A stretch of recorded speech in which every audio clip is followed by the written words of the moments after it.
DB Cooper, जिसे Dan Cooper नाम से भी जाना जाता है, 1971 में उसने एक कमर्शियल प्लेन को हाईजैक किया जो अमेरिका के ओरेगन से वाशिंगटन जा रही थी और फिर प्लेन से ही कूद गया फिरौती के पैसे लेके।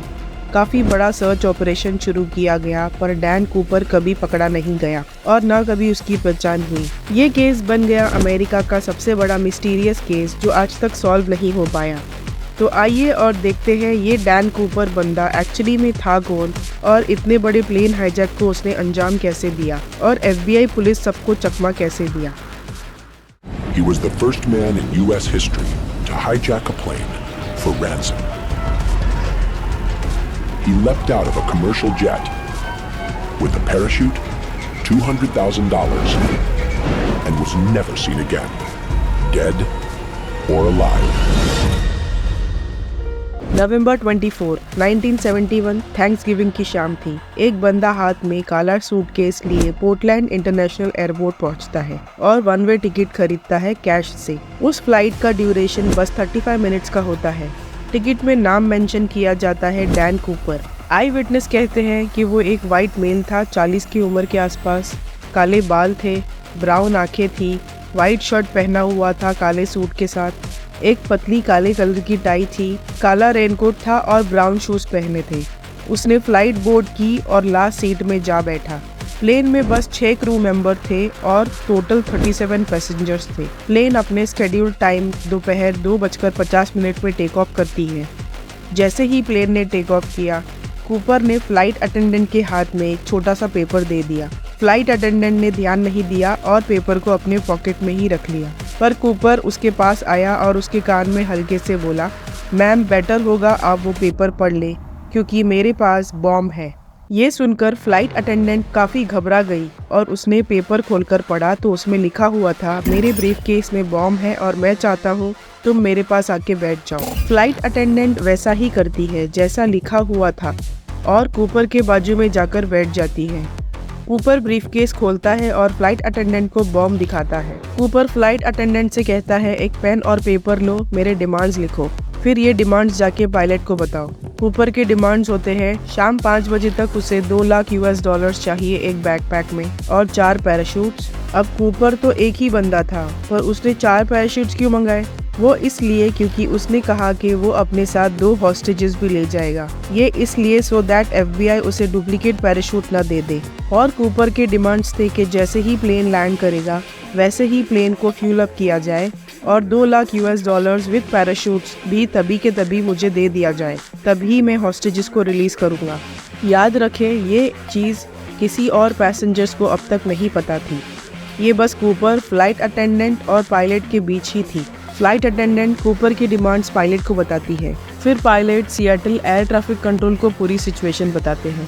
फिर air traffic control, local police और FBI को सब बात बताती है। कूपर की डिमांड्स को एक्सेप्ट कर लिया जाता है और 2 घंटे का टाइम मांगा जाता है कूपर से सो दैट पैसे और पैराशूट का बंदोबस्त किया जाए। कूपर मान जाता है पर कहता है कि जब तक मुझे पैसे नहीं मिलते तब तक फ्लाइट अटेंडेंट मेरे पास ही रही। 2 घंटे तक फ्लाइट हवा में ही गोल गोल चक्कर लगाते रहती है। 5:24 में पायलट कूपर को इन्फॉर्म करते हैं कि पैसे और पैराशूट का बंदोबस्त हो गया है और ठीक 5:46 को प्लेन लैंड होगा सिएटल एयरपोर्ट में।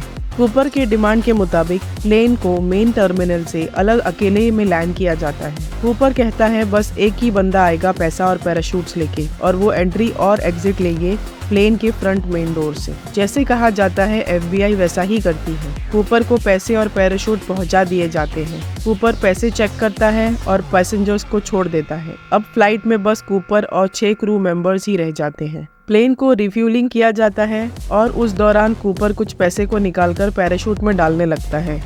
FBI के ऑफिशियल कूपर से एक छोटी सी फेस टू फेस बातचीत की मांग करते हैं पर कूपर मना कर देता है और पायलट को कहता है कि अब फ्लाइट को मेक्सिको सिटी की तरफ ले चलो, वो भी एकदम कम से कम की स्पीड में, अराउंड 185 किलोमीटर पर आवर, जो कि एक प्लेन के लिए काफ़ी स्लो स्पीड है। और कहता है बस 10,000 फीट की हाइट में ही रखना प्लेन को। प्लेन के लैंडिंग गियर को बाहर ही रखना, विंग्स फ्लैप भी नीचे की तरफ होना चाहिए और कहा कि केबिन को भी अनप्रेशराइज्ड रखना। अनप्रेशराइज इसीलिए क्योंकि हवा में फ्लाइट की डोर को ओपन करे तो कोई प्रॉब्लम ना हो। ये सब डिमांड से आप समझ सकते हो कि कूपर का प्लान प्लेन से कूदने का था पैसा लेके। कूपर ने कहा प्लेन को टेक ऑफ किया जाए और बैक डोर को ओपन ही छोड़ दे। क्रू मेंबर्स ने इसे काफी खतरनाक बताया, पर कूपर बिल्कुल नहीं माना और कहा जैसे मैं कहता हूँ वैसा ही करो वरना मैं बॉम्ब डेटोनेट कर दूंगा। कोई चारा न होते हुए प्लेन टेक ऑफ करता है पीछे का डोर खुला रख के। कूपर सारे क्रू मेंबर्स को कॉकपिट में जाने को कहता है और ठीक रात 8 बजे सियाटल और रेनो के बीच में कूपर प्लेन से कूद जाता है। उस रात के अंधेरे में एक मिस्ट्री बनकर रह जाता है। किसी को नहीं पता कि आखिर कूपर का क्या हुआ, क्या वो कूद के जिंदा बचा या नहीं, ये कोई नहीं जानता। प्लेन में FBI सर्च करती है तो उन्हें बस कूपर की टाई मिलती है और 4 में से 2 पैराशूट्स। काफी साल रिसर्च और छानबीन करने से कुछ इंटरेस्टिंग चीजें सामने आई जिससे ये पता लगा सकते हैं कि कूपर के साथ एक्चुअली में हुआ क्या। जांच एजेंसियों का कहना है कि कूपर ने काफी गलत दिन चुना इस हाईजैकिंग के लिए। जब कूपर ने प्लेन से जंप किया उस रात मौसम काफी खराब था और सनसेट भी हो चुका था तो काफी अंधेरा था। जांच एजेंसियों के हिसाब से कूपर एक पहाड़ी इलाके में उतरा होगा जहां काफी बर्फ के तूफान आते हैं। उस रात और उसके 4 दिन बाद तक उस इलाके में काफी बर्फबारी हुई। लगभग 2 फीट जितनी बर्फ जमी हुई थी और टेम्परेचर -5 था। याद रहे कूपर ने बस रेगुलर शूज और सूट ही पहना हुआ था तो उस ठंड में कूपर का बच पाना ना के बराबर था। और कूपर को जो 4 पैराशूट्स दिए गए थे उनमें से 2 डमी थे और जो ट्रेनिंग स्कूल में यूज किए जाते थे, मतलब 2 डमी और 2 रियल पैराशूट्स। पर FBI को जो 2 पैराशूट्स मिले थे उनमें से एक रियल था और एक डमी, यानी कि कूपर एक रियल पैराशूट और एक डमी पैराशूट लेके कूदा।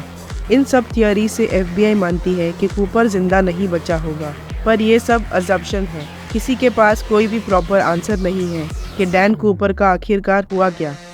45 साल तक जांच हुई पर कुछ ठोस सामने नहीं आया। इसी चलते जुलाई 18, 2016 को FBI फाइनली इस केस को क्लोज कर देती है।